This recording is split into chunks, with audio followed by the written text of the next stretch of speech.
It started over a cheesy Gordita Crunch, or rather the lack of one. The time was 11:14 p.m. on a sweltering Tuesday. Inside the drive-thru lane of store number 3422, the ambient temperature of idling engines matched the rising blood pressure of Arthur Pendelton.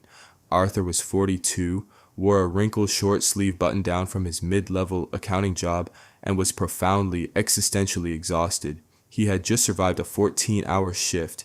His air conditioner was blowing ambient hot air, and all he wanted, the singular anchor holding his sanity together, was the specific structural perfection of a cheesy Gordita Crunch, the catalyst to lane number 2. Arthur pulled up to the dual-lane speaker box. A crackly, automated voice intercepted him, followed by a tired teenager named Kevin. "Welcome to Taco Bell. Try our new lava crepe burrito. Order when you're ready." "Yeah," Arthur sighed into the foam-covered grilled chili. "Give me 2 cheesy Gordita Crunches, a Mexican pizza, and a large Baja Blast. No ice." "Gordita shells are out, boss. Got softer, crunchy tacos." Arthur blinked.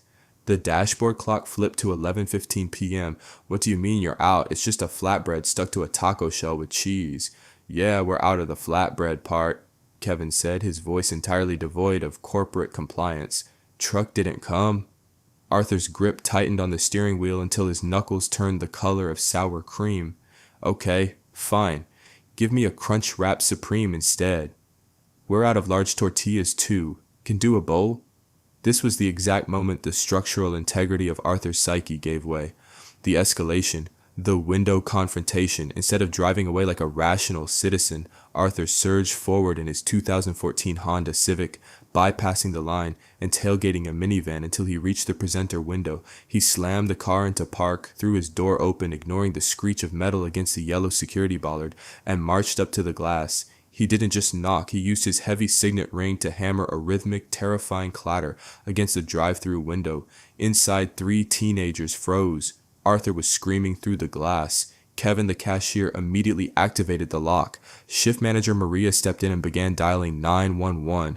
Maria, a 24-year-old shift manager who had seen everything from drive-thru raccoons to parking lot drag races, slid the window open exactly 2 inches. "Sir, you need to get back in your vehicle or I'm calling the police." "I want my food." Arthur's voice cracked, ascending into a register usually reserved for opera singers or people escaping bears. "You have the ingredients. You have cheese. You have tacos. Look at me. Look at my face. Do I look like a man who wants a bowl?" "Sir, I'm shutting the window." "If you shut that window, I will dismantle this establishment," Arthur shrieked. Maria shut the window. She also flipped the heavy metal deadbolt. The Meltdown. The bell tolls. Arthur did not dismantle the establishment. Instead, he did something far more public and infinitely more bizarre. He marched to the front doors of the lobby. They were locked for the night. The interior lights dimmed. Frustrated by the glass barriers, Arthur turned his attention to the landscaping. The Taco Bell featured a series of heavy, decorative red brick borders around the drive-thru lane. With a grunt of pure adrenaline-fueled strength, Arthur hoisted a loose 10-pound landscape brick over his head.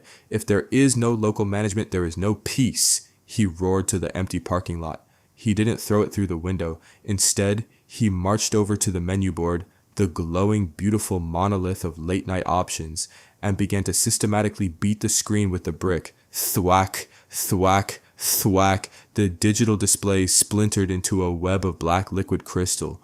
The image of the cheesy Gordita Crunch he so desperately desired distorted, its price tag turning into a chaotic jumble of digital static. Inside the kitchen, Kevin watched the drive-thru camera monitor. "Yo, Maria," he said, holding a pair of metal tongs. "He's killing the menu."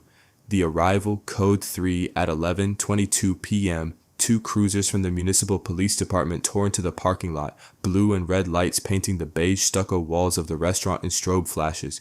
Arthur was sitting on the curb directly beneath the ruined menu board. The brick lay beside him. He was weeping silently, holding a crushed, empty paper bag he had found in his back seat, breathing into it to stop hyperventilating. Officer Delgado's body cam recorded the interaction. "Sir, hands where I can see them. Step away from the masonry," Delgado ordered. Arthur looked up, sobbing. They didn't have the flatbread. They never have the flatbread." "Get on the ground, man," Delgado replied. It's a Taco Bell. It's not worth it." Arthur offered zero resistance. He went limp, allowing himself to be handcuffed while a crowd of onlookers from the gas station across the street recorded the entire spectacle on their phones. As they loaded Arthur into the back of the cruiser, Maria slid the drive-thru window open again, handing Officer Delgado's partner a large cup. "For the road," Maria said. "It's Baja Blast. We still have that.